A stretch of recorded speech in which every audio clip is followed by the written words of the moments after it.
talk about foot positions and the structures here. First thing we have here is the foot, and I'm not going to go through all the bones within it, but what you can see is that there are a lot of different bones that are in the foot, and there is also joints in between these bones, and that's what gives us mobility in the foot.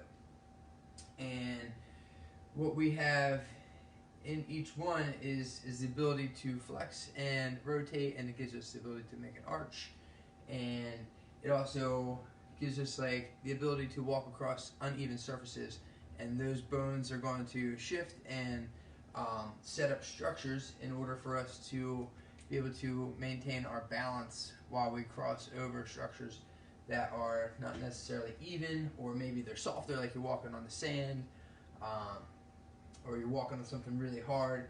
Like these bones are going to do something a little bit different as we interact with the ground.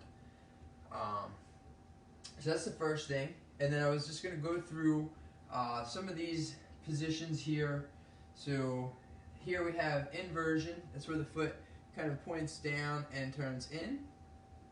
And then we have eversion, where the foot kind of turns out and pulls up some. And then we have dorsiflexion here. This is where like the foot pulls back and creates like more of a sharp angle through the front of the ankle there. And then we have plantar flexion. That's where the foot kind of points away. And these are going to be big for like our gait. All these really interact with gait. That's just our walking pattern. And then at the bottom here, I slide this out. This is going to be like our, so we have medial rotation and our lateral rotation. And they're the movements that we have. We also have pronation and supination. I didn't put these on here, but pronation is going to be like where the foot kind of collapses in, some rotates in, and then supination is where it kind of cups out. That's where like the arch kind of builds up in the foot a little bit more. And we're going to go through all these ranges of motion as we go through gait. Like, we're going to hit all of them as we're walking. And I have one here. I don't know if you can quite see this. I'm going to draw this a little bit thicker so you can see this. We have our arches down here. So we have 3 arches in the foot. And we want to be able to use these. So when we don't have our arches working, that is an intrinsic strength issue. So we have on the inside, we have our medial arch, and then we have our lateral arch, and then at the top, going from like the ball of the foot at the big toe all the way to like the pinky toe, there is our transverse arch, and that should pick up too. So if we don't have these 3 arches working, that's definitely an intrinsic core strength of the foot issue. And something I find very interesting is it's a developmental thing, and babies are born without those. Babies don't have arches in their feet, they don't have arches in their hand. They develop this over time, and so we want to be able to access that if we've lost this. There's a lot of ways we can lose this. Sometimes we don't develop it all the way, and sometimes our footwear will kind of have an impact on that. I'm not going to go into all the stuff with footwear, not preaching like minimal shoes,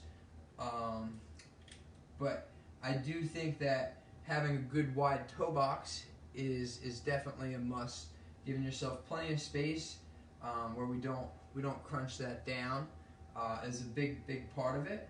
And if you are willing to do the work to transition into like a barefoot type shoe or a minimalist shoe, it's a great thing, but it is an adaptation process, and it is something you have to work for. So, having said all that, let's jump into like ankle range of motion, and then we'll talk about how that interacts with the squat. So up here we have the bottom half of a squat, and what we have is a lot of dorsiflexion. So this is where like the toes are pulling up towards the shin. A lot of times people don't really think about this as they're going through a squat. We do try to keep the toes down on the ground, but the foot is going to be coming closer to the shin as we go into the squat. And if we don't have that range of motion, then we're going to seek that out from somewhere else. So it's really, really important that we have good ankle range of motion before we go into our squat. So I'm just going to go through a squat, show you what it looks like with good ankle range of motion, where things are moving well, and then I'll show you where it looks like if we don't have it, and then I'll show you an assessment on that, and then some things that we can do to help that out, and then we'll talk about gait in a little bit. So I'm just going to do a goblet squat here. Use kettlebell, just holding the weight out in front. I'm going to do this today barefoot because a lot of the stuff we're going to do is going to be useful doing it barefoot. First thing I like to do is kind of set up to where my feet are pointed straight ahead. I know a lot of people like to externally rotate, and that's going to evert the foot. It's going to turn the foot out. A lot of times that's going to make us like pronate too much. The foot collapses too much. So I like to make sure I can keep the integrity of the arch throughout the duration of the squat. And then I'm just going to pull myself into this position. The knees are going to go out over my second and third toe. And then I'm going to come on out of that. Right?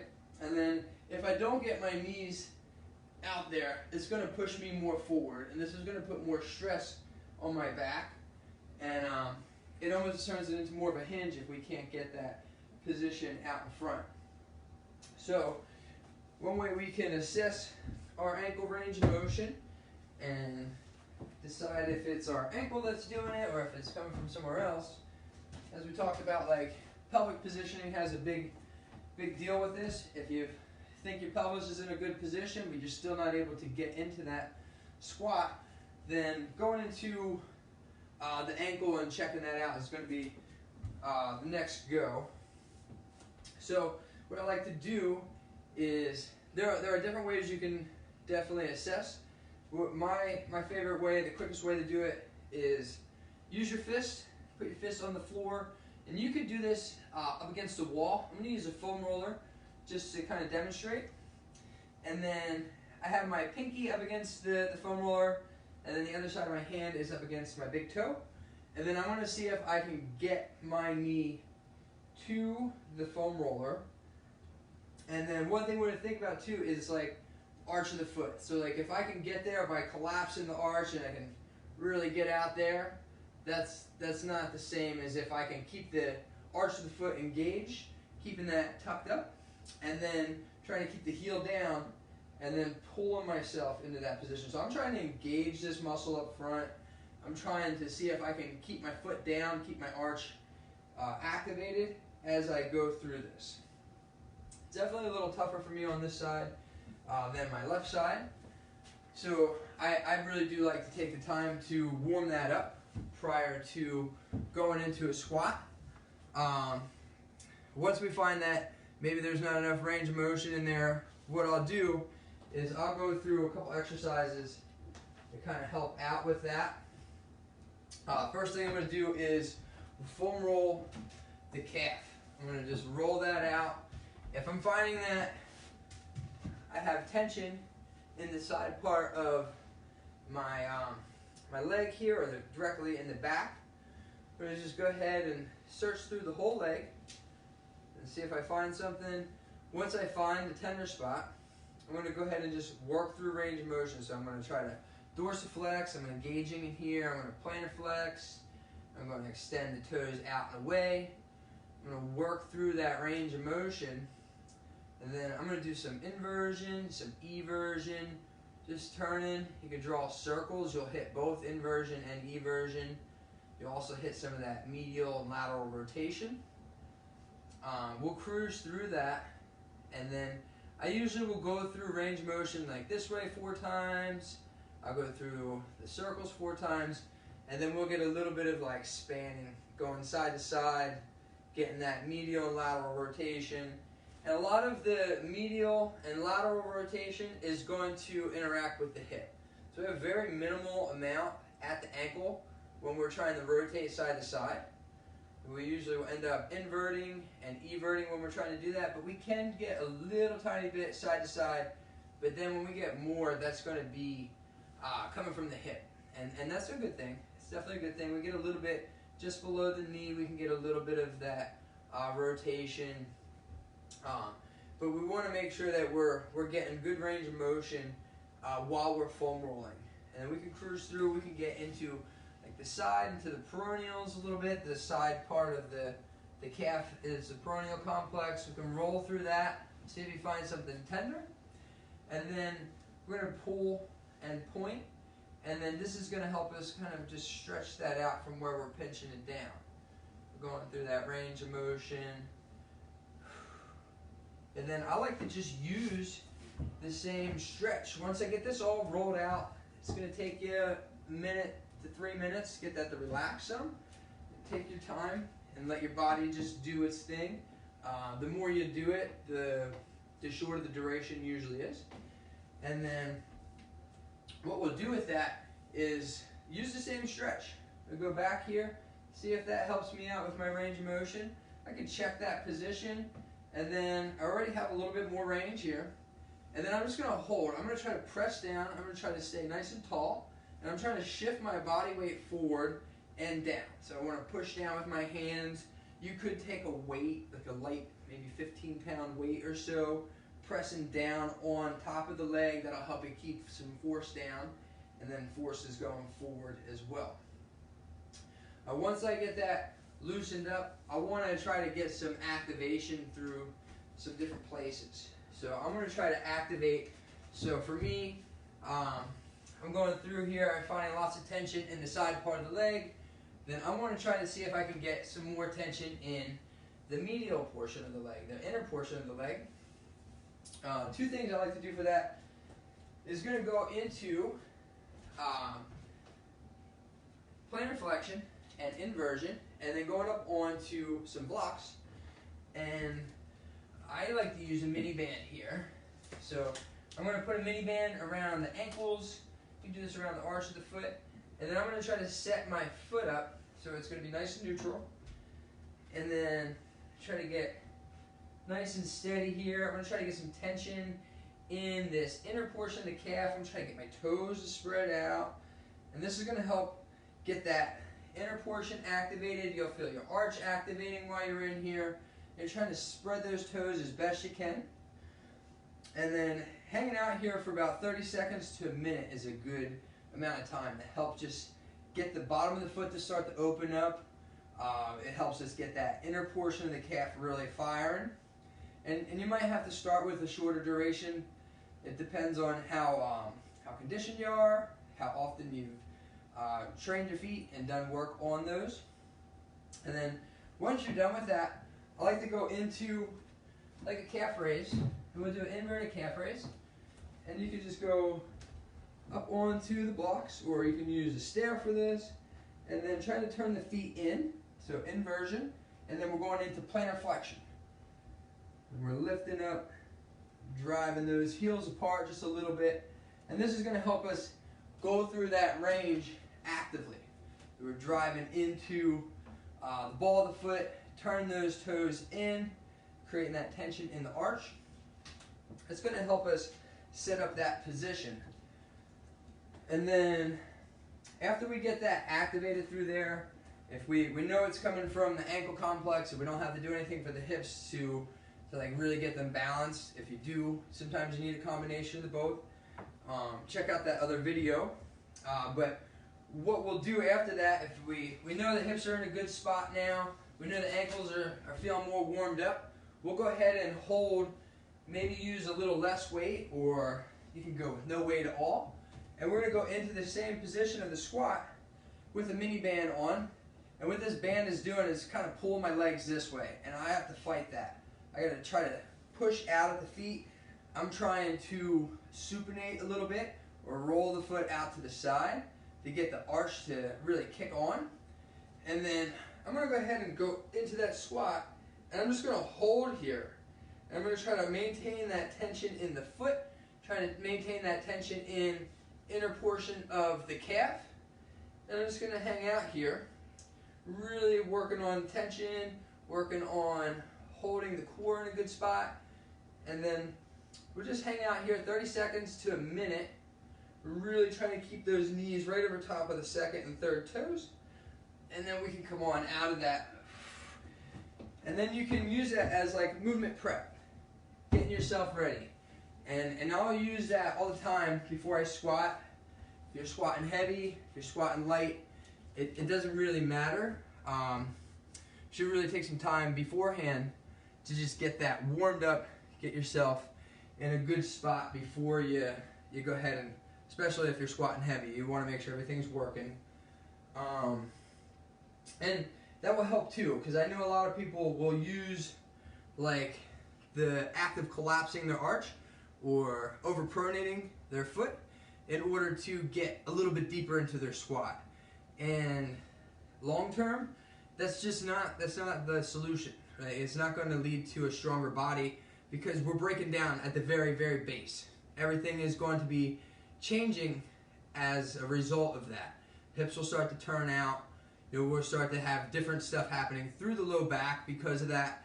And that's going to put more stress on the back. It's going to put more stress in the knees because we're not getting the same position. We're sacrificing the depth for ankle range of motion, and that is just not a trade that me personally I'm willing to make.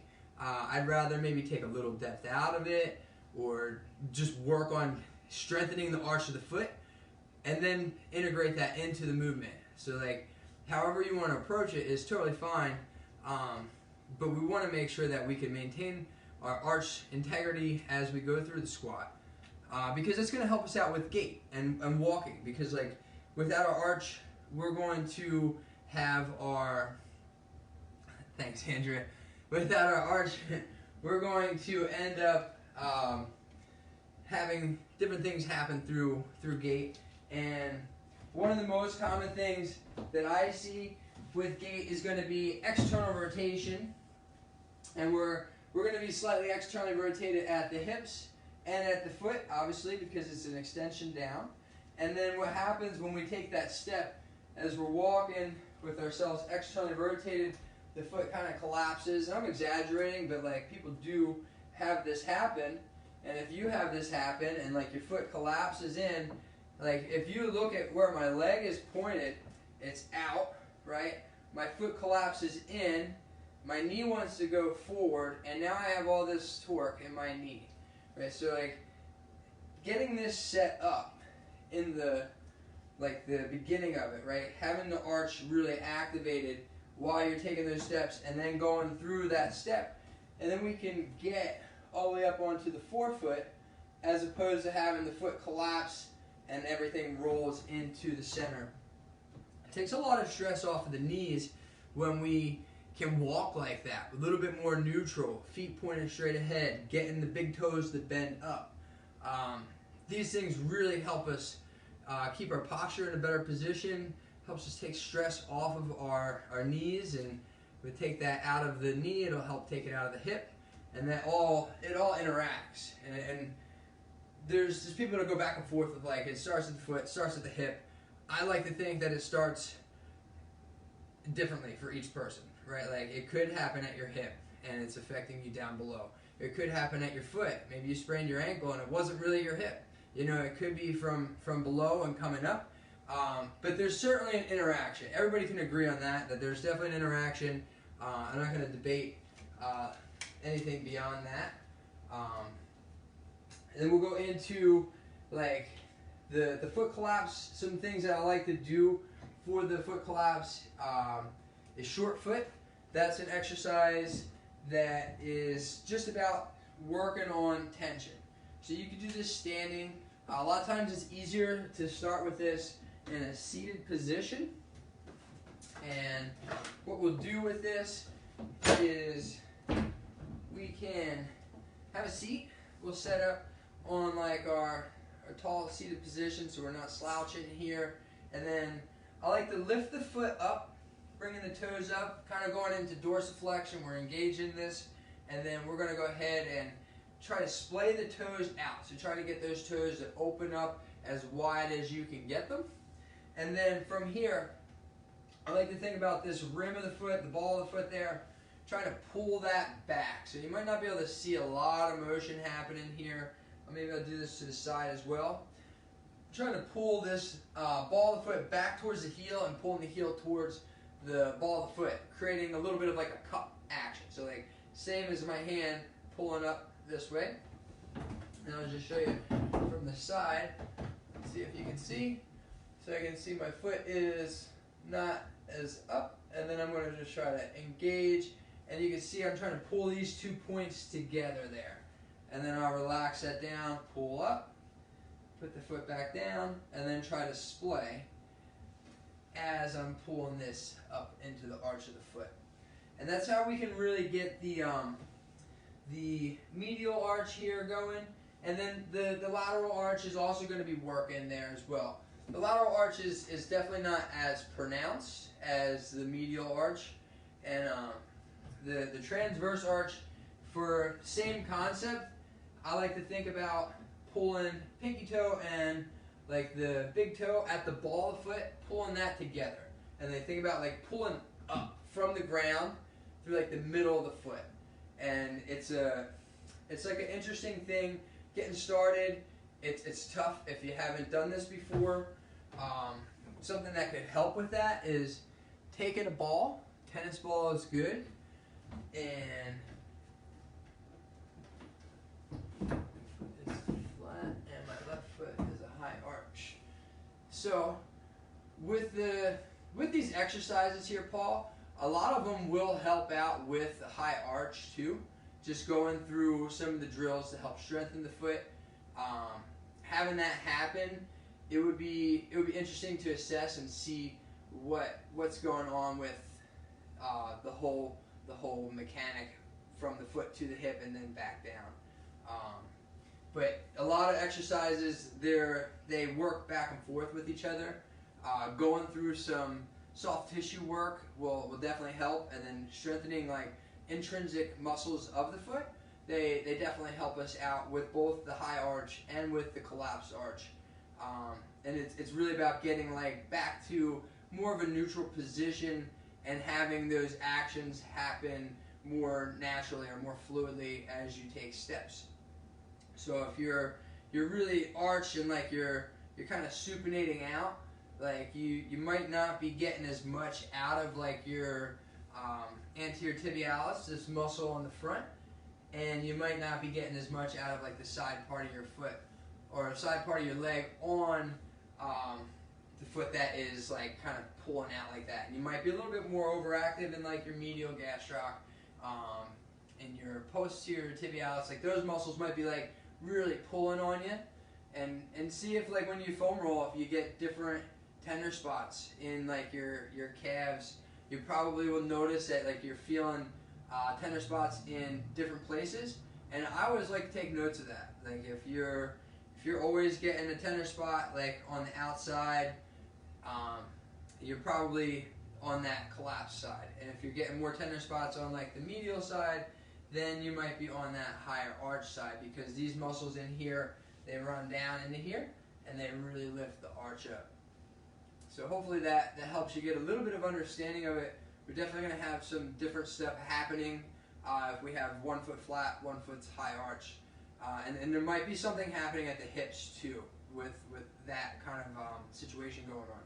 So it'd be interesting to assess and see what's happening. For like a collapsed transverse arch, and most people have a collapsed transverse arch. So that's the arch from the ball of the foot and to the pinky toe. And what we want to do is kind of just use a ball, or you could use like a little bit of like PVC piping, like a thin one, and just try to like put that right in the middle. And then I'm going to try to like wrap my foot around that. I'm going to try to take the big toe down, the pinky toe down, and I'm literally like in here, I'm trying to wrap that around this area and squeeze through that part of the foot and create, again, that like cup action, pulling into like a little bit of an arch. And getting like a good isometric hold, or like just holding tension for like 30 seconds there, getting a real good squeeze, maybe a minute, getting like some mental energy to that area is going to help you get that transverse arch going. And working through the foam roll with that, like when you're pressing down, it's going to help some of that stuff to just relax around it and get that grip around the foot. Another thing I like to work for the flat foot and the collapsed arch is going to be the towel drill, or you could use a band for this. It's totally up to you and what you like to do. I'm going to grab a band, or a yoga strap actually, so I have that handy. And what I'll do with this is I'm just going to try to squeeze this up and just kind of bring this in. And I'm using my toes to help wrap this in, and then I'm trying to squeeze in the arch of the foot as well. So like if you're new to this, like a towel might be a little bit easier for you to work on. It's a little bit more like open, you get your toes around it a little bit more. If you're like a little bit more practice with this, like I kind of like the thinness of this because then I can isolate toes. I'm only going to use like one, maybe two toes at a time to help me squeeze this in. And the whole time I'm trying to keep the integrity of the foot, the arch up, and I'm trying to just kind of pull that back, and I'm lifting up into that cupped position all the way through. There's two that I really like to use as far as like activations, and then we could go back to like that inversion and plantar flexion, kind of getting this medial portion.